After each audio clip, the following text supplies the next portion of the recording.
Saludos, mi nombre es Jimena Apisdorf y esto es Desde el Escritorio. Bueno, ahora sí ya vamos a cambiar de tema y vamos a hablar de otras cosas que están sucediendo. El pasado, creo que 18 de octubre, 19 de octubre, se pasó en la Cámara de Diputados por 287 votos a favor la Ley Federal de Derechos. Y en esta ley se establecía un ajuste a los precios de las entradas de los museos y de otras zonas arqueológicas. ¿Y por qué querríamos hablar de este ajuste? Bueno, para empezar, creo que me encantaría poder platicar qué significa la palabra ajuste. Y básicamente la palabra ajuste se trata en quitar las discrepancias entre dos cosas. Entonces es tratar de que las dos queden como equilibradas y que tengan como una comunicación mejor.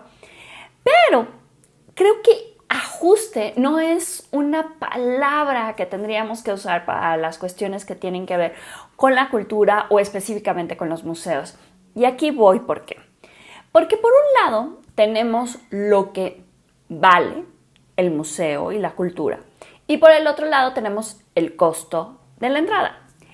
Esto siempre se ha sabido en todos lados, que el costo de la entrada no tiene nada que ver con el valor de la cultura y del museo. Es casi imposible poder decir cuánto tendría que costar que tenga relación real con el valor de la institución, con el valor del museo.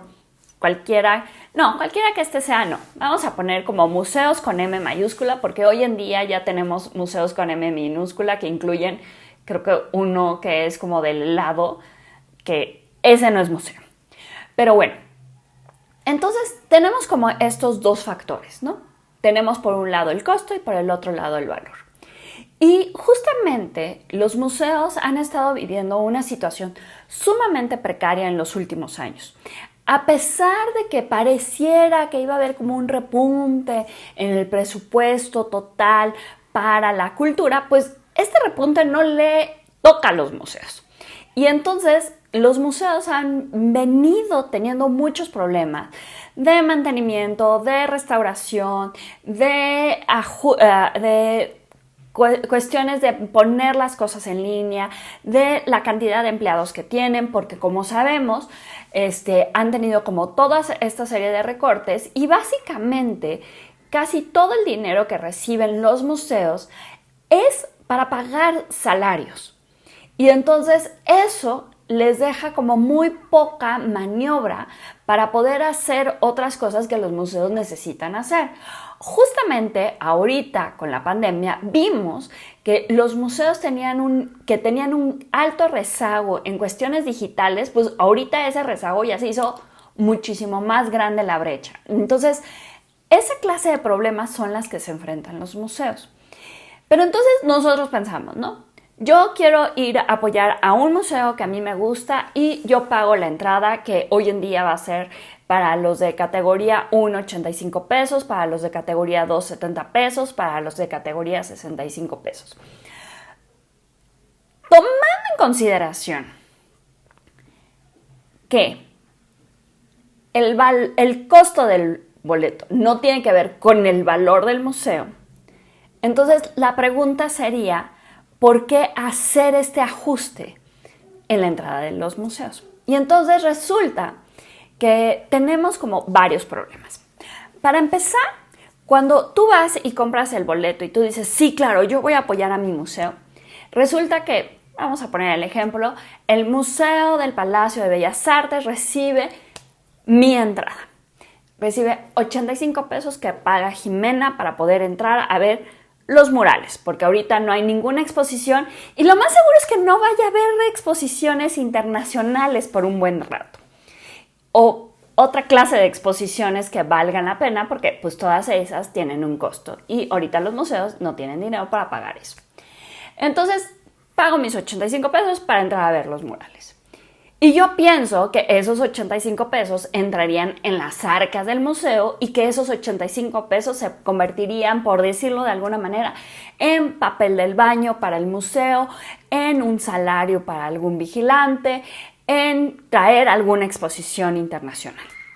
Pues adivinen qué, no sucede eso, porque esos 85 pesos se regresan a Hacienda y Hacienda los vuelve a destinar a otros rubros. Entonces, eso que pensamos que va directamente a ayudar al museo, pues pasa por otra serie de cosas para que le pueda volver a llegar al museo.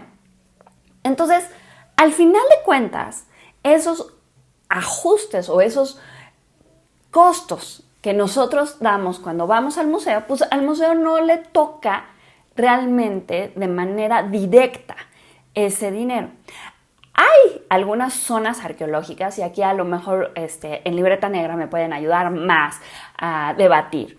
Que, por ejemplo, hay como dos impuestos, ¿no? Y entonces uno es como el de la federación y el otro es como el de la localidad. Y entonces cada estado puede cobrar una entrada extra de este museo para que el estado tenga ese dinero y eventualmente lo pueda meter.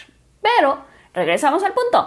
Ese dinero, para que regrese al museo, tiene que dar como una vueltezota y no estamos muy seguros de que a veces regrese. Entonces, tenemos el problema de que el dinero que nosotros pagamos para la entrada no le toca directamente a la institución a la que le pagamos la entrada.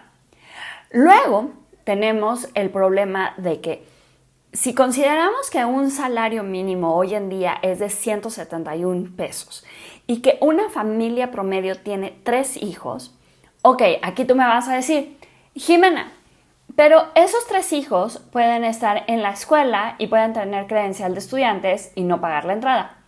Pues resulta que sí y no, porque hay veces que las familias no son esos 3 hijos, sino las familias, por ejemplo, les pongo el caso de mi familia. Cuando yo era pequeña, yo crecí con mi mamá y con mis tías, que éramos 3 tías y mi mamá. Entonces éramos 5 personas. Y entonces, si quisiéramos ir a un museo, yo no pago entrada, pero las otras 4 personas sí pagaban entrada, porque ya no eran estudiantes. Bueno, a lo mejor una podría no pagar porque es maestra. Pero vamos a pensar que tuviéramos el salario mínimo, que son 171 pesos, y quisiéramos entrar al Museo de Antropología. Y resulta que teóricamente para pagar las otras 3 entradas necesitaríamos por lo menos de un salario y medio. Eso equivale para que nosotros podamos entrar con un salario mínimo, que estamos poniendo el extremo, pero que sí me ha pasado y sí me ha tocado ver. Pues tendríamos que trabajar 8, 12 horas por lo menos para poder entrar esas 5 personas, considerando que 2 tengan credencial de estudiante y de maestro. Cuando uno trabaja en los museos, de repente te toca estar en las taquillas y te toca estar en la entrada y te toca ver familias a los que los hijos los mandan a los museos y los papás se quedan afuera porque el hijo sí puede entrar, pero resulta que el papá no puede entrar porque no trae dinero para poder pagar la entrada. Y entonces ahí es cuando uno se queda con cara de debería de haber como otras políticas que invitaran a la gente a entrar al museo. Yo creo que de por sí ya es difícil que alguien vaya a un museo. Ahora, ¿cómo hacemos que esa entrada sea como más accesible y más fácil? Entonces, no sé, yo sé que ya esto me meto como en políticas culturales y es como muy difícil de pedir, pero ¿qué pasaría si decimos que por cada estudiante o por cada niño que entre, puede entrar un adulto acompañando a ese niño? Entonces, a lo mejor eso crearía como la posibilidad de que personas que en otras circunstancias no tienen la posibilidad de entrar, pudieran entrar. Obviamente en México tenemos como cosas que son como los días gratuitos, que ahora ya han cambiado muchísimo. Cuando yo era pequeña, otra vez, todos esos días gratuitos eran los domingos. Pero hoy en día ya hay días que son los martes, los miércoles, los jueves. Creo que es importante que hubiera como una política que unificara cuál es el día gratuito para que la gente ya lo tenga en la memoria, que justamente es como el domingo, que se había quedado como un día para poder hacer esto. Yo sé que muchas instituciones me van a decir, Jimena, es que necesitamos recursos. Sí, y necesitan mucho dinero, mucho dinero. porque como les decía, necesitan dinero para el mantenimiento, necesitan dinero para la restauración, necesitan dinero para la investigación, necesitan dinero para las digitalizaciones, o sea, se necesita dinero para muchas cosas. Pero creo que el aumento en los precios de las entradas de los museos y de las zonas arqueológicas no es el mejor camino. Entonces, hoy en día, como regresamos, los museos tienen varios problemas. Tienen el problema de que tuvimos una pandemia y con esta pandemia hubo museos que estuvieron cerrados desde 100 días hasta, no sé, ya llevan unos como, no sé si ya llevamos como 500 días, que se escucha como un montonal. Hubo museos que ya no regresaron, que ya no pudieron volver a abrir sus puertas, porque justamente una fuente de ingresos para los museos también era, por ejemplo, la renta de los espacios para efectos sociales o para efectos académicos o que tienen que ver con otra clase de cuestiones. Entonces, en el momento en el que dejaron de tener esa entrada, pues tienen menos posibilidades de hacer actividades que hacían o incluso en algunos momentos cerrar. Esto no es un problema de México, esto es un problema mundial. Entonces tenemos el problema de que se pueden llegar a cerrar algunos museos. Luego tenemos el problema de que ya llevamos muchos años en una especie de austeridad dentro de los museos. Y lo que sucede es que como no ha habido dinero para poder tener como el mantenimiento y la conservación adecuada de muchas de las colecciones y de los propios edificios, entonces, ¿qué sucede? Pues si llevas muchos años sin meterle dinero y sin darle mantenimiento, pues esto se va juntando, hasta que tienes problemas tan graves como el que tuvo el Museo de Antropología con las filtraciones de agua que tuvo, ¿no? Entonces, la pregunta es, ¿necesitamos llegar a casos tan graves que sea el momento de que volteemos a ver a los museos y digamos, no, es que sí necesitan dinero? ¿O sería mejor irles haciendo paquetes de mantenimiento constante para que entonces no hubiera como esta bomba que está esperando en muchos museos y en muchas instituciones? Por eso es interesante poder hablar de esta palabra que se llama ajuste, porque no deberíamos usar la palabra ajuste, porque realmente no se va a ajustar el costo con el valor de la institución. Y entonces se vuelve como una palabra que pareciera que va a poder hacer algo, pero al final de cuentas no va a poder lograr absolutamente nada para la institución del museo. Cuando nos preguntan qué podemos hacer nosotros, antes estaban estas cuestiones que tenían que ver con las deducciones de impuestos. Y estas deducciones, por lo regular, como nosotros, pequeños contribuyentes, por decirlo de alguna manera, a lo mejor no podemos hacer mucho, pero por ejemplo, las empresas sí podían hacer estas retribuciones. Hoy en día, como dice el doctor Carlos Lara, vamos a entrar a una cuestión como de patrocinio dentro de los museos. Entonces vamos a ver, yo creo que una presencia más constante de algunas empresas y de algunas marcas dentro de los museos.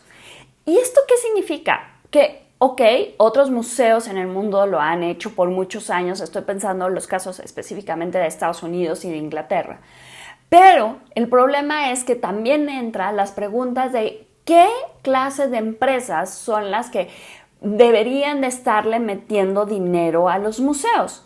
Y por lo regular son empresas que hacen algo malo y con ese dinero quieren como blanquearse y como hacerse pasar como buena onda.